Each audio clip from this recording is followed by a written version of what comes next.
Bienvenido, bienvenido a este espacio tranquilo que has elegido para ti esta noche.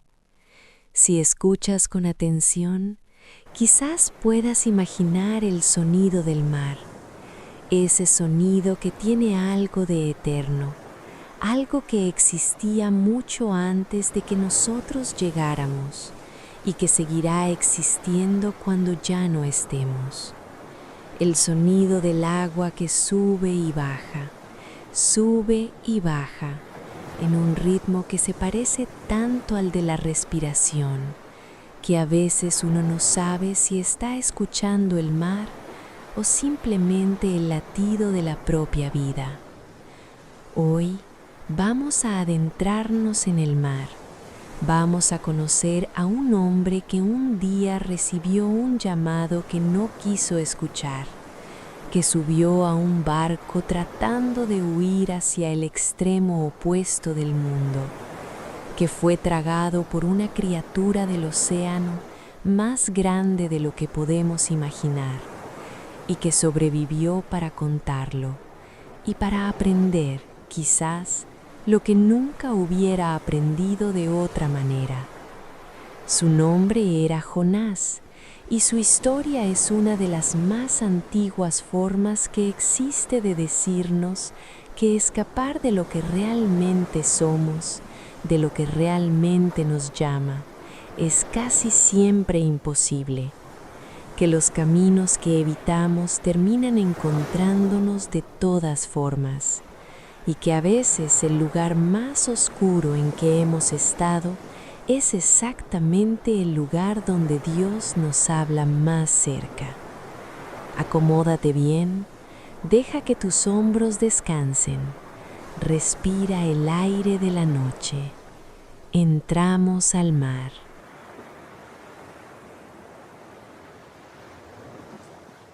El llamado que Jonás no quiso escuchar.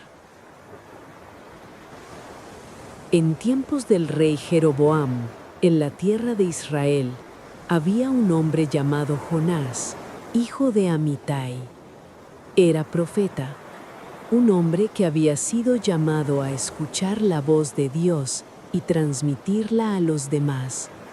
Un trabajo que requería no solo fe, sino también valentía, porque la voz de Dios no siempre decía cosas cómodas ni fáciles de transmitir. Jonás había servido bien hasta ese momento. Había profetizado sobre Israel con palabras que resultaron verdaderas. Era conocido, era respetado, tenía su lugar en el mundo, y entonces Dios le habló. Las palabras que Dios le dijo eran claras y directas. Levántate y ve a Nínive, aquella gran ciudad, y pregona contra ella, porque su maldad ha subido delante de mí. Nínive. Solo esa palabra debió haber helado el corazón de Jonás.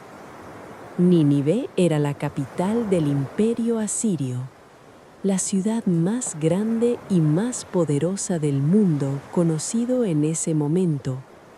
Una ciudad de enemigos. Los asirios eran famosos por su crueldad hacia los pueblos que conquistaban. No eran personas abstractas y lejanas para Jonás. Eran la amenaza real y concreta que pendía sobre Israel como una nube de tormenta permanente. Y Dios le decía: ve allá, predica allá, diles que su maldad ha llegado hasta mí. Jonás no dijo que no. Jonás no discutió. Jonás simplemente se fue en la dirección contraria. El texto lo dice con una precisión que casi parece irónica. Jonás se levantó para huir de la presencia de Jehová a Tarsis. Bajó a Jope y halló un barco que partía para Tarsis, y pagó su pasaje y descendió en él para irse con ellos a Tarsis, lejos de la presencia de Jehová. Tarsis, Los estudiosos creen que Tarsis estaba en el extremo occidental del Mediterráneo, posiblemente en lo que hoy es España, el punto más alejado que Jonás podía imaginar, el fin del mundo conocido. Nínive estaba al noreste, Tarsis estaba al suroeste. Jonás puso el máximo de continentes posibles entre él y su llamado. ¿Qué sentía Jonás mientras bajaba al puerto de Jope? ¿Alivio? ¿Culpa? ¿Una mezcla de ambas? ¿Convenciéndose a sí mismo de que tenía razones válidas para no ir? ¿Mirando el barco como una solución? Todos hemos tenido nuestros barcos a Tarsis. Esas decisiones de alejarnos de algo que sabemos que deberíamos enfrentar. Ese trabajo que postergamos. Esa conversación difícil que evitamos. Ese llamado que fingimos no escuchar, porque escucharlo nos complicaría la vida. Jonás pagó su pasaje, subió al barco y el barco partió hacia el horizonte occidental. Por un momento, quizás, todo parecía ir bien. La tormenta en el mar. El barco navegó, el viento en las velas, la espuma blanca abriéndose a los costados del casco de madera, el horizonte azul en todas las direcciones. Y entonces Dios envió al mar un gran viento, no una brisa, no un temporal ordinario, un gran viento, el tipo de viento que los marineros conocen y temen, el que llega rápido, más rápido de lo que el cielo da tiempo a prepararse, el que convierte las olas suaves en paredes de agua que se levantan y caen con una fuerza que hace crujir los tablones del barco como si fueran palitos. Hubo en el mar una gran tempestad, dice el texto, tan grande que el barco amenazaba con hundirse. Los marineros tenían experiencia, habían navegado antes, habían visto tormentas, sabían qué hacer, pero esta era diferente, esta era demasiado. Comenzaron a arrojar la carga al mar para aligerar el barco, y cada uno clamaba a su Dios, porque cuando el agua llega hasta las rodillas en un barco que cruje, los seres humanos recuerdan que no somos tan poderosos como creemos. ¿Y Jonás? Jonás había bajado al interior del barco, había encontrado un rincón y se había quedado profundamente dormido. Dormido, en medio de la tormenta más terrible que esos marineros habían visto. Hay algo en esa imagen que dice mucho sobre el estado del alma de Jonás. El sueño profundo a veces es la forma en que nos protegemos de una realidad que no queremos enfrentar. El capitán del barco lo encontró y lo sacudió. ¿Qué tienes, dormilón? Levántate y clama a tu Dios. Quizás Él tendrá compasión de nosotros y no pereceremos. Los marineros decidieron echar suertes para saber quién era el responsable de ese desastre. Y la suerte cayó sobre Jonás. Le preguntaron, ¿qué oficio tienes? ¿De dónde vienes? ¿Cuál es tu tierra? ¿De qué pueblo eres? Y Jonás respondió con una honestidad que debió haber costado mucho.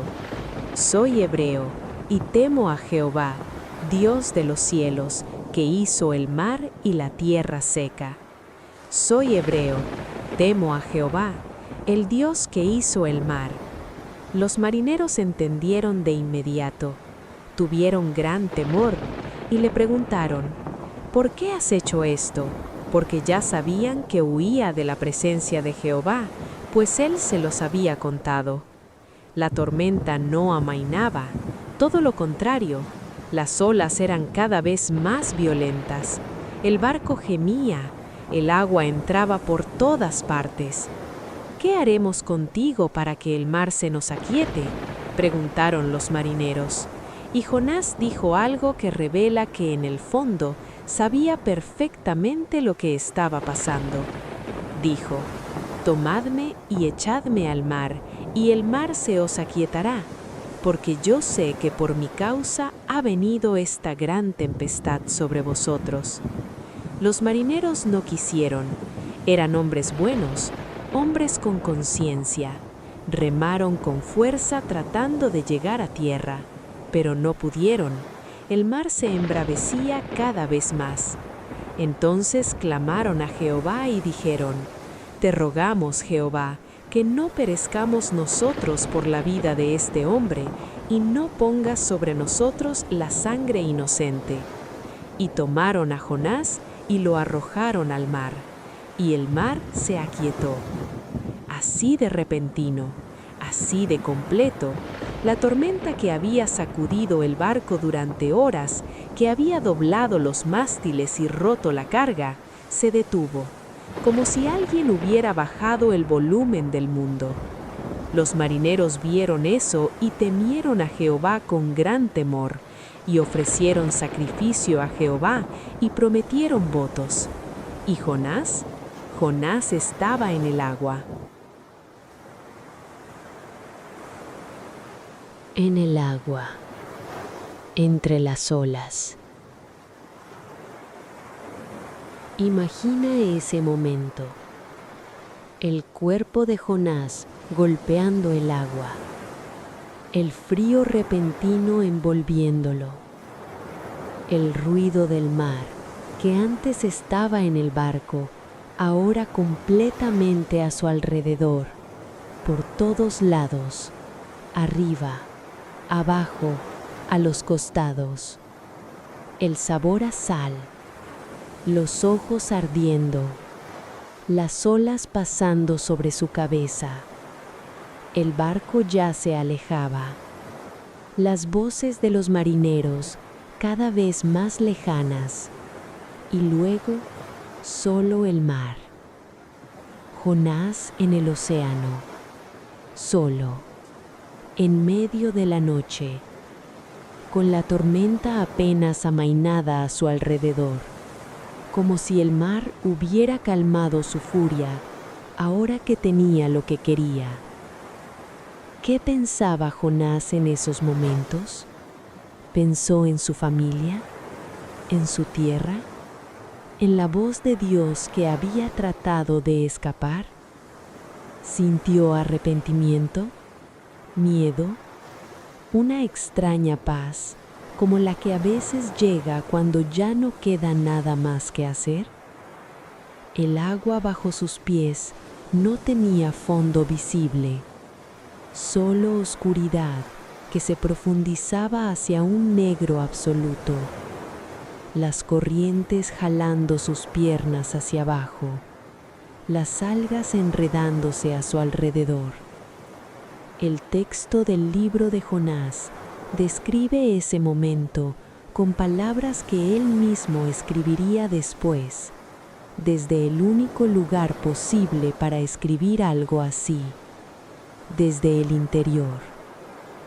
Dice que las aguas lo rodearon hasta el alma, que el abismo lo rodeó, las algas se enredaron en su cabeza, descendió a los cimientos de los montes, la tierra echó su cerrojo sobre él para siempre.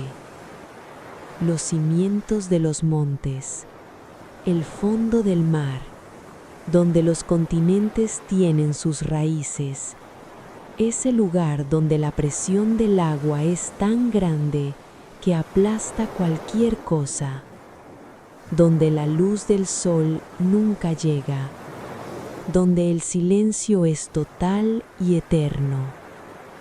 Ahí estaba Jonás, más lejos de Nínive que nunca, más lejos de todo que nunca, solo, en el lugar más oscuro que existe sobre la tierra.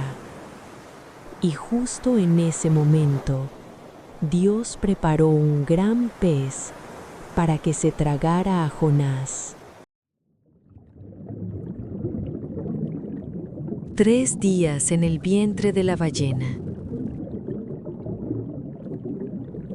Una sombra enorme en la oscuridad del agua, una boca abriéndose como una caverna, y Jonás fue tragado.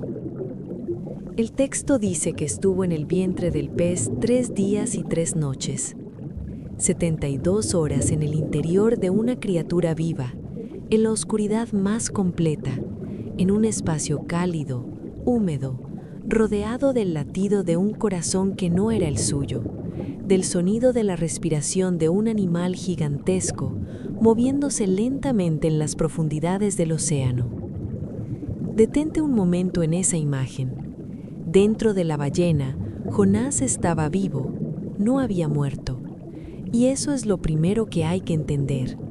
La ballena no era un castigo, era una nave de rescate. Era Dios enviando algo enorme, algo que solo Él podía enviar, para sostener a Jonás en el lugar donde habría muerto. No era cómodo, no era agradable, pero era seguro. A veces Dios nos rescata de maneras que desde afuera parecen tragedias. 3 días y 3 noches en ese vientre oscuro. ¿Cómo debieron transcurrir? El tiempo tiene una textura diferente en la oscuridad total, sin sol para marcar el día, sin estrellas para marcar la noche, solo el latido, el movimiento suave del animal nadando, el sonido del agua afuera, lejano y constante. Y Jonás oró. No sabemos exactamente cuándo empezó. Quizás no fue inmediatamente. Quizás primero hubo horas de silencio, de oscuridad, de procesar lo que había pasado, de repasar cada decisión que lo había traído hasta allí. El llamado de Dios, el barco a Tarsis, los marineros, la tormenta, el agua. Y luego, en algún momento de esas 72 horas, Jonás empezó a hablar. Su oración es una de las más hermosas del Antiguo Testamento, no porque sea perfecta, sino porque es completamente honesta. Dice: «Invoqué en mi angustia a Jehová, y Él me oyó. Desde el seno del Seol clamé, y mi voz oíste. Desde el seno del Seol, desde el lugar de los muertos, desde el lugar más bajo, más oscuro, más sin esperanza que existe. Y Dios escuchó. Me echaste a lo profundo, en medio de los mares, y me rodeó la corriente. Todas tus ondas y tus olas pasaron sobre mí». Fíjate en algo extraordinario. Jonás no dice, el barco me arrojó al mar. Dice, me echaste. Tú, Dios, me echaste. Está reconociendo que detrás de todo lo que pasó, había una mano más grande orquestando. No culpando con rencor, sino reconociendo con asombro la soberanía de Dios sobre todo lo que vivió. Las aguas me rodearon hasta el alma, rodeóme el abismo, el alga se enredó a mi cabeza. Descendí a los cimientos de los montes, la tierra echó sus cerrojos sobre mí para siempre. Jonás está describiendo la muerte, o lo que se siente como la muerte, ese punto de no retorno donde ya no hay nada más que hacer, nada más que perder, ningún recurso propio al que recurrir. Y justo ahí, en ese punto de nada, dice: «Mas tú sacaste mi vida de la sepultura, oh Jehová, Dios mío». Mas tú, esa pequeña palabra que cambia todo. Cuando ya no queda nada más, todavía queda Dios. Cuando mi alma desfallecía en mí, me acordé de Jehová, y mi oración llegó hasta ti en tu santo templo. Me acordé de Jehová. En el momento más oscuro, en el fondo del océano, dentro de un animal gigantesco, Jonás se acordó. No encontró algo nuevo, solo recordó lo que siempre había sabido. Eso es a veces todo lo que necesitamos en los momentos difíciles.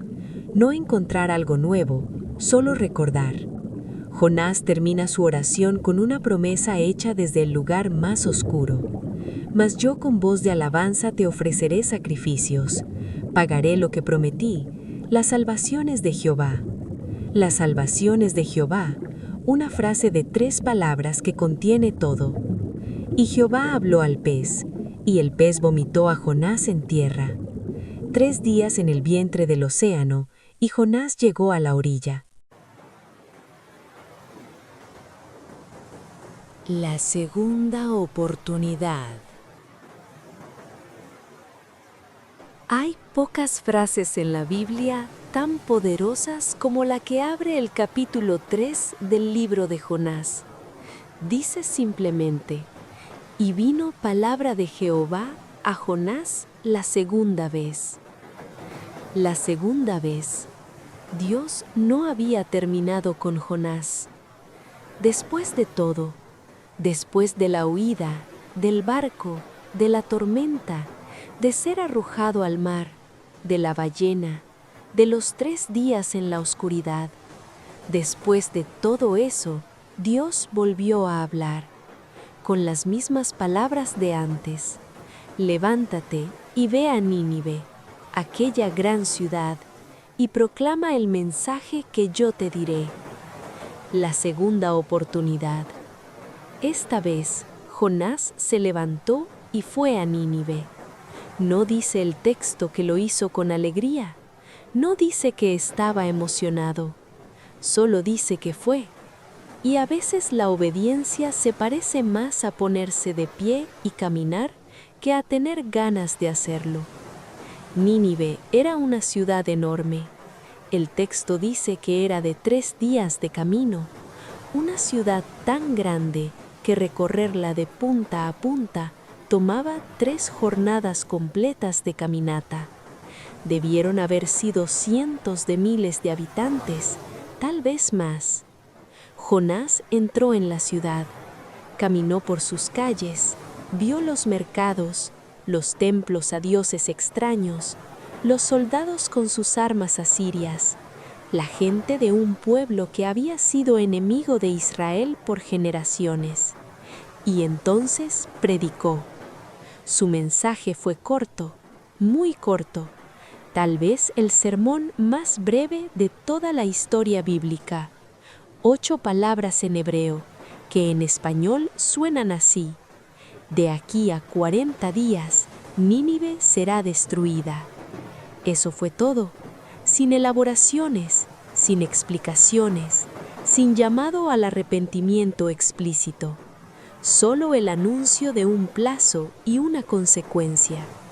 Y entonces ocurrió algo que nadie, quizás ni el propio Jonás, esperaba. Los ninivitas creyeron a Dios. Los ninivitas, los enemigos, los crueles, los poderosos, esas personas que Jonás no quería que recibieran misericordia porque eran el pueblo que había causado tanto daño a Israel, creyeron y proclamaron ayuno y se vistieron de cilicio, la tela áspera del luto y el arrepentimiento, desde el mayor hasta el menor. Cuando la noticia llegó al rey, él también se levantó de su trono, se quitó su manto real, se cubrió de cilicio y se sentó en ceniza, y proclamó un decreto por toda la ciudad que hombres y animales ayunaran y clamaran a Dios, que cada uno se convirtiera de su mal camino y de la violencia que hay en sus manos. Y el rey añadió algo que suena a fe tímida, pero real. ¿Quién sabe si Dios se volverá y se arrepentirá y se apartará del ardor de su ira y no pereceremos? ¿Quién sabe? No la certeza arrogante de quien cree merecer el perdón, sino la esperanza humilde de quien no sabe si lo merece, pero lo necesita. Y Dios vio sus obras y los perdonó. El enojo de Jonás y la planta. Aquí es donde la historia de Jonás da un giro inesperado que la convierte en algo todavía más interesante. Jonás se enojó mucho, tanto que oró a Dios diciéndole: ¿no es esto lo que yo decía cuando aún estaba en mi tierra? Por eso me anticipé a huir a Tarsis, porque sabía que eres un Dios clemente y piadoso, tardo para la ira y grande en misericordia. Tú siempre perdonas, y yo no quería que los perdonaras. Ahí está, la razón real, la razón que Jonás nunca había dicho en voz alta. No tenía miedo de ir a Nínive, no era cobardía, era que sabía con una certeza que le indignaba que si iba y predicaba, Dios probablemente perdonaría a esa gente. Y Jonás no quería que los perdonaran. Los odiaba demasiado.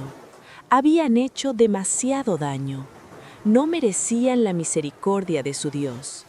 Y entonces dijo algo que suena a desesperación total. Ahora pues, Jehová, te ruego que me quites la vida, porque mejor me es la muerte que la vida. Jonás prefería morir antes que ver a sus enemigos recibir el perdón de Dios. Dios le respondió con una sola pregunta. ¿Haces tú bien en enojarte así? Jonás no respondió. Salió de la ciudad y se sentó al oriente de ella. Se hizo una enramada para protegerse del sol y se sentó bajo su sombra a ver qué pasaba con la ciudad, como si todavía esperara que Dios cambiara de opinión y la destruyera. Y entonces Dios preparó una planta que creció rápidamente y cubrió a Jonás con su sombra, dándole alivio del calor.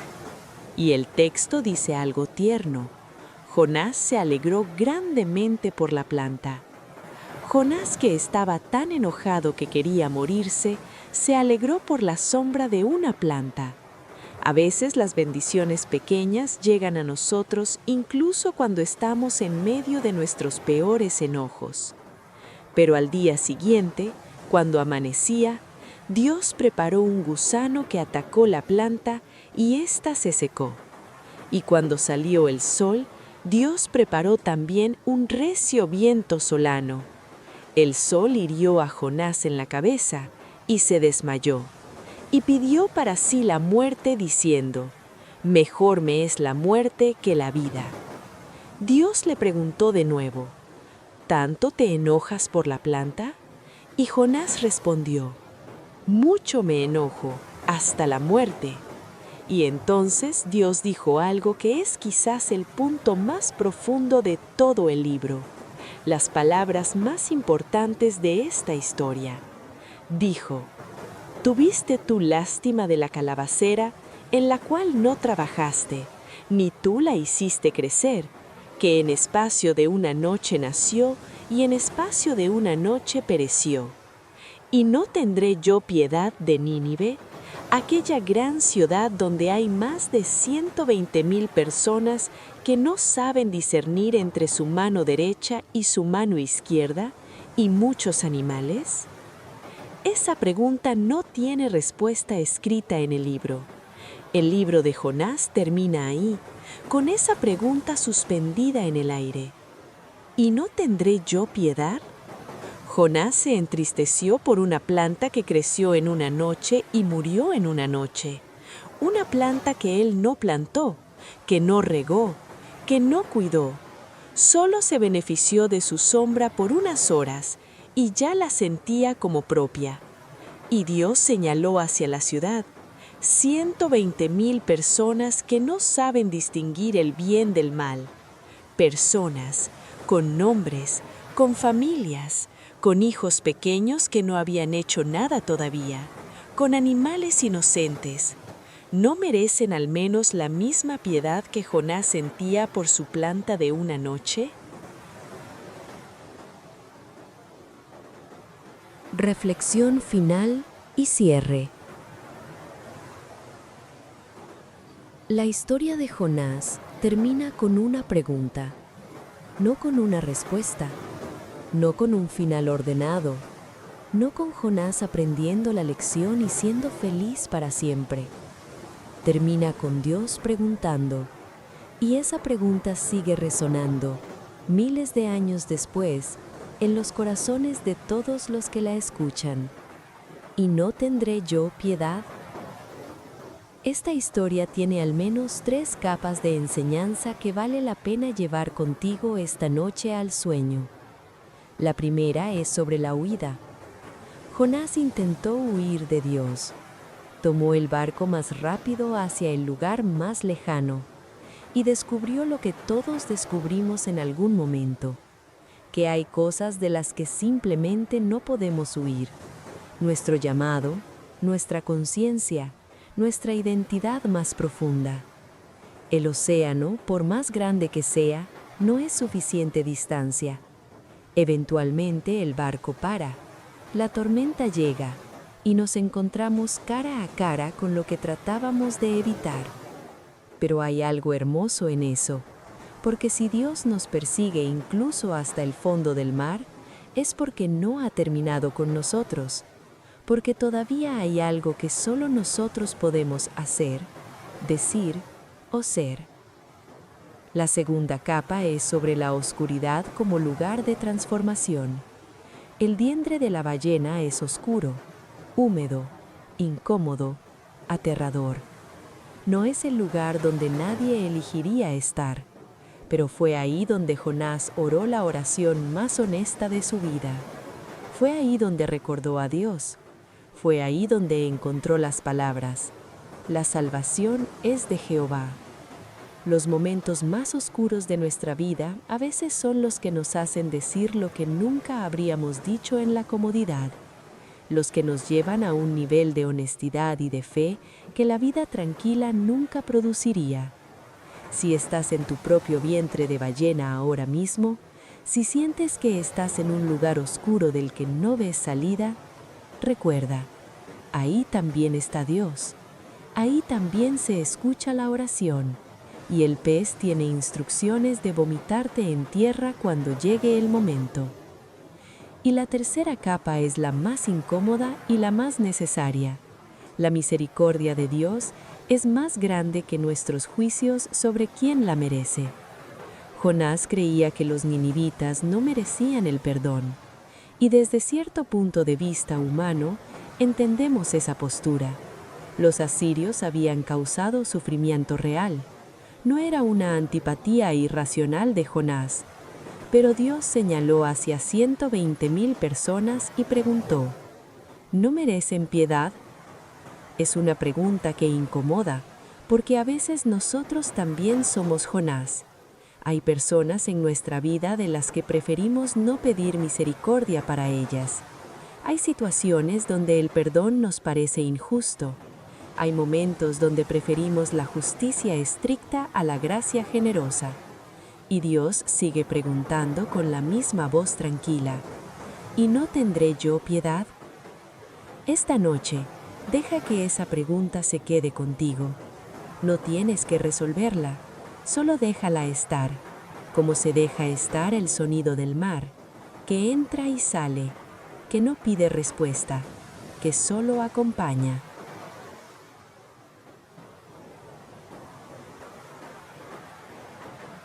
Buenas noches. Que descanses con la paz de saber que la misericordia que tanto necesitamos nosotros es la misma que Dios tiene para todos.